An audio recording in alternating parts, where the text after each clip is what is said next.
My name is Musa Soro, and this is my story.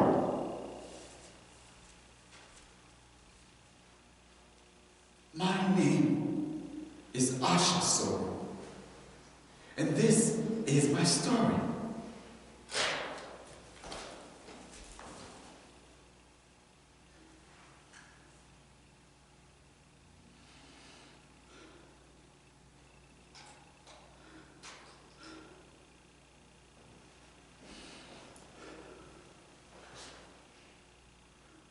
Why did I write the letter?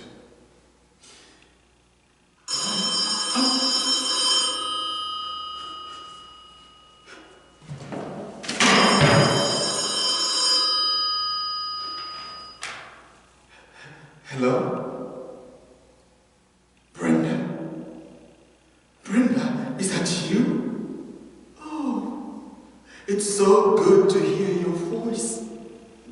How did you get the new number? I see.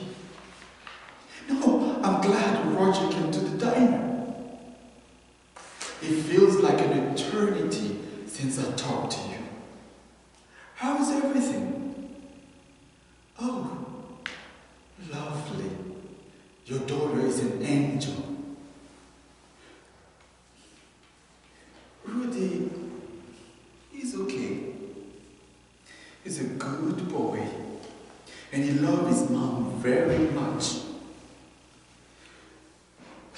Look, I know you have ideas about me, about how I cut off contact, but the situation is not what you think. Musa, the man I married, has changed so much. You cannot believe it. He drinks so much now. It seems he turned into a different person. A madman. A demon. Yes. Yes, Brenda. He's been violent with me.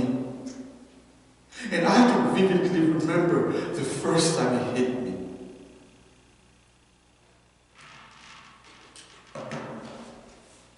He came home late one evening. Him and his boys were out drinking. He came home filled with an extra anger. I was working at the diner then, and I worked a double that day. And when I got home, I was so tired. As soon as he got to the door, he started complaining about all the laundry piled up on the floor. Then he went on and on about an argument he has with his boss. And it was all convoluted. I had trouble following. Then he came back to the topic of the laundry and how could I let things go like this? And all of a sudden, it struck me across the face. Though it hurt, I was more shocked than hurt. I couldn't believe he hit me. I should have left him right there and there. But what did I do? I did what an obedient wife from a small village would do. I got straight up, quickly finished the laundry, as though this big thing never happened. He apologized. Then basically blamed me for forcing him to do such thing.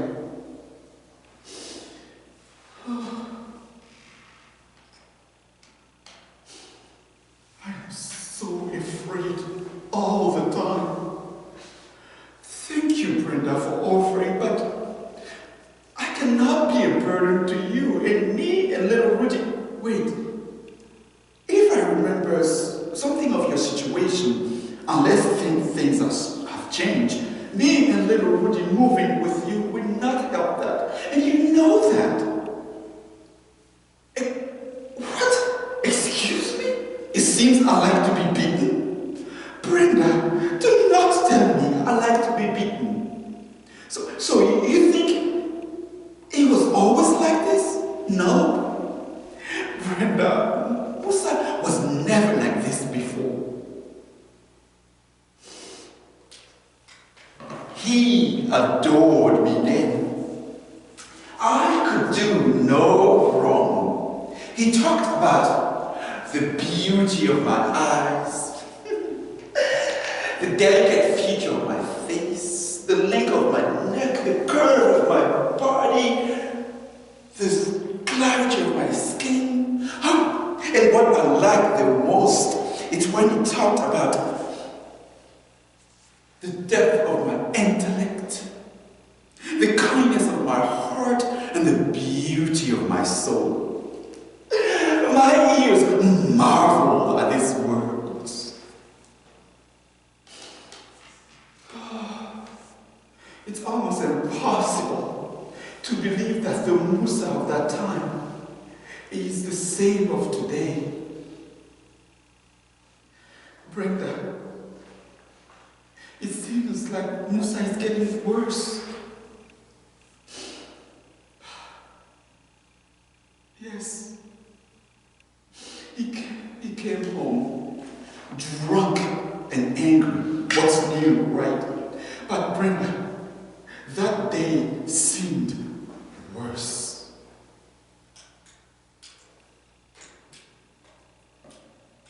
One of his boys gave him a cigar that he was trying to smoke.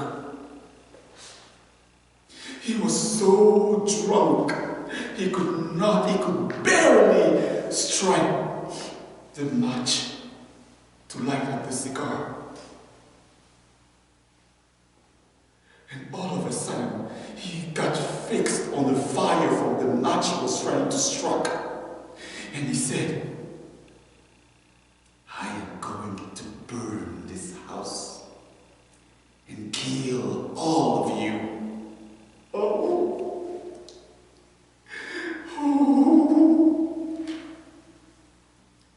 He never threatened to do anything like this before. And then he finally passed out on the sofa. I could not sleep a wink. It was too much. He got up in the morning, got dressed, and went to work. All as if nothing has happened the night before. For him, it was just another day. But for me, it was not just another day. So I didn't know what I was going to do at first. So I decided to write a letter to my father. My family did not like Musa. In fact, my family has disowned me because of Musa. My father in particular did not like him and did not trust him. My father knew his Musa family back in Africa, and he said, nothing with him. Though he never told me why. Why, Dad? You stay away from Musa. Oh, God. I never disobeyed my father, but I was too love-struck. I was too love-struck to see any flaws in Musa. So, I wanted to write a letter to my father. If I can appeal to him and change his mind, the other will follow. So, I asked my father if I can move back with them until I can figure it out what I would do about Musa. And as I was finishing up my letter, I was surprised to hear a car pulling up. It was Musa coming home early. In those seconds, time went into slow motion before he made his way to the door. I had to hide the letter. I had to finish the laundry. Oh, Rudy is still up. I have to finish his dinner. Will there be a problem with it? Will he be drunk? Will he be sober? Will this be the night to come home and kill me and my baby?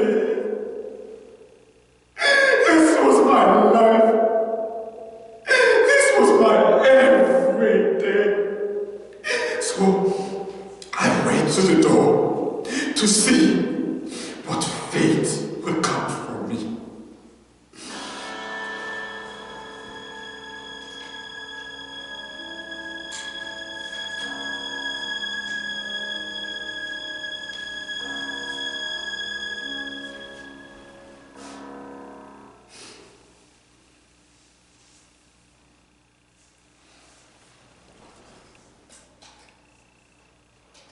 Asha, I know I've been drinking a little too much, but I'll do better, you'll see. And I know you think I'm too hard on Rudy. I just don't want the boy to get taken advantage of. He's too sensitive. I blame this country for this. If he were back in Africa, he would not be like this. They have it too easy here. He has his own room toy and any mild convenience you can think of. And some you cannot. When I was young,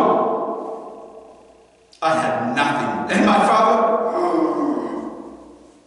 he was tough. We were able to come to this country. But he's here back in Africa in the war, destroyed the father that I knew.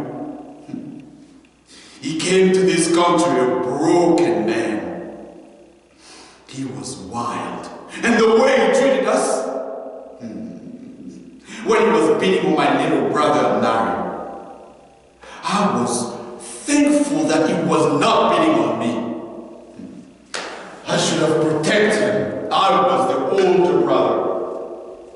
But there was one evil day.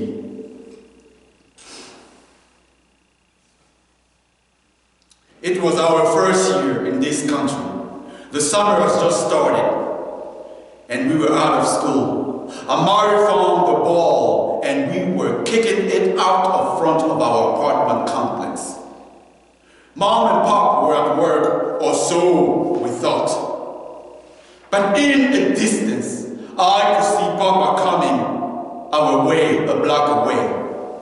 And by the way he was walking, I knew he was drunk.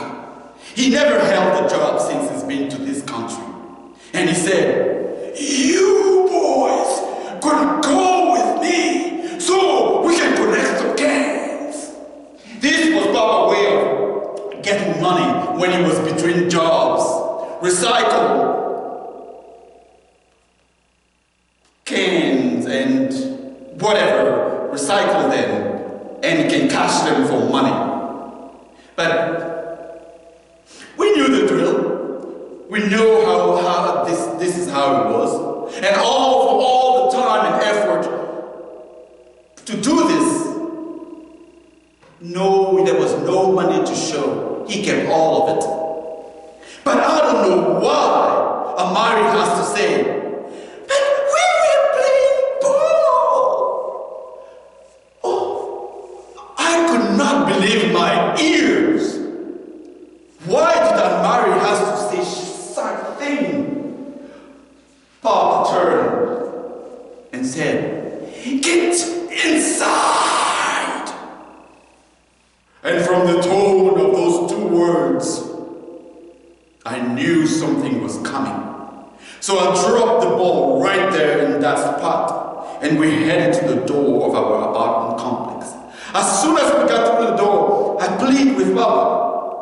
"I know where we can find a lot of cans, and we're gonna help you find a lot of them." Amari did not say a word.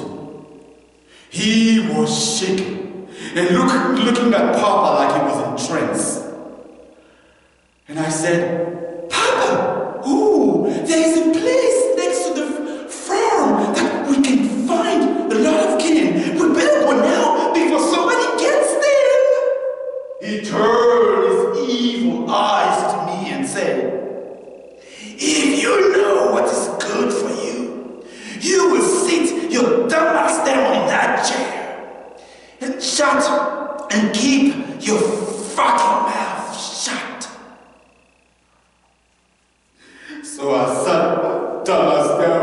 chair and kept my fucking mouth shut because I knew what was good for me. Oh, Papa beat Amari in a way never been either of us before. He took blow after blow after blow.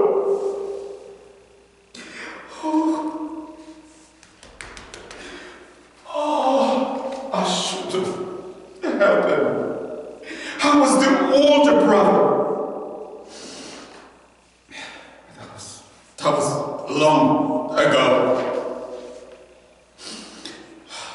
My father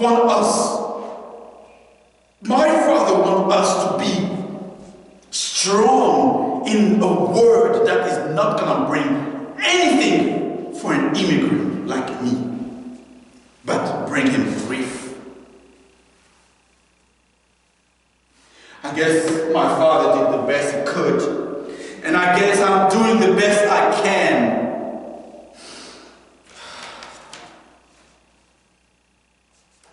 What is this? Well, well, well.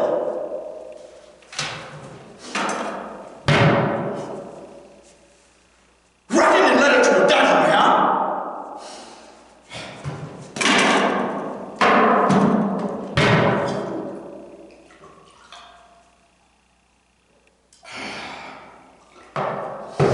So,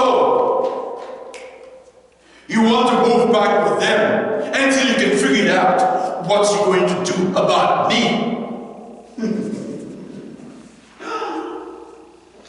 You don't have to figure out anything about me.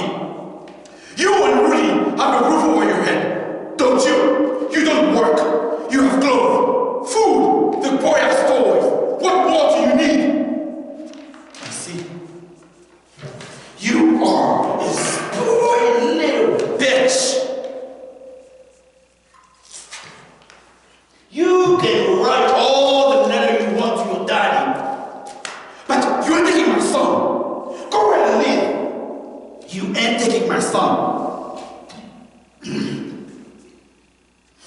And no one wants your fat ass anyway. Your own family don't even want you. So, where are you going to go? Huh? Where are you going to go? Where are you going to go?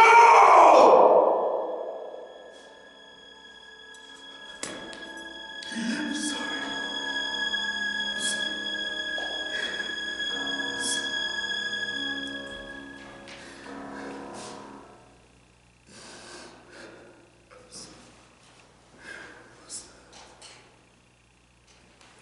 When Musa found the letter, the night went from bad to worse.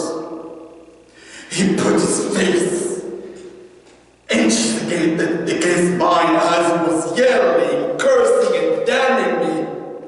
As he hit me with his belt, I could feel the heat of his breath and the spit of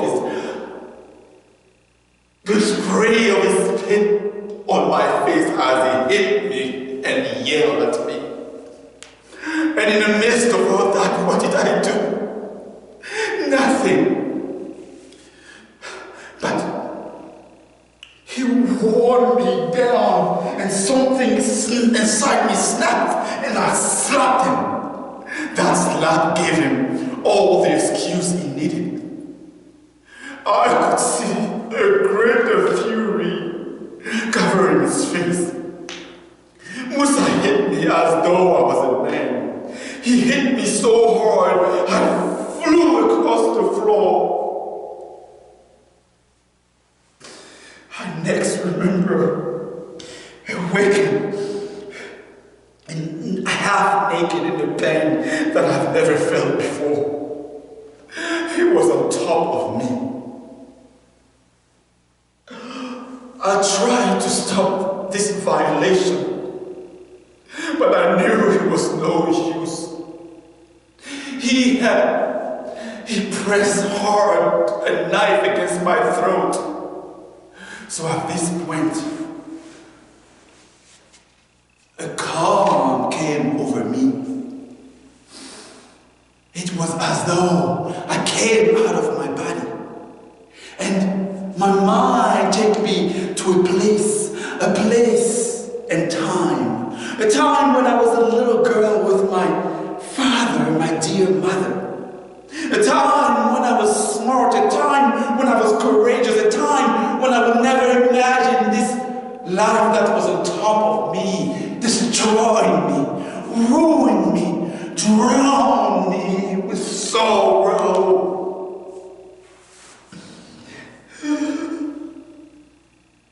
I thought I would die. I wanted to die. This man did the worst thing a man could do to a woman. This violation. He raped me. Oh God. He raped me. How could this happen? He treated me like I was nothing. I used to be the apple of his eye.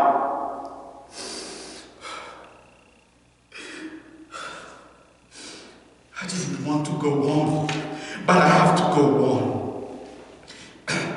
So, in that darkness, I came back into my body. A body of pain, a body of abuse, a body that must endure. Because I will not let this man destroy me. I will not let go. I will not let go. I will not perish. Brenda, I will not perish. What? The police? Do not call the police. This is not gonna make the situation any better. A shelter. I am not going to a place like this. No, do not come over here. At this point, I don't know where he's gone, when he'll be back, and in what shape he will be back when he does come back. Brenda, I'm sorry I didn't want to put you in that situation.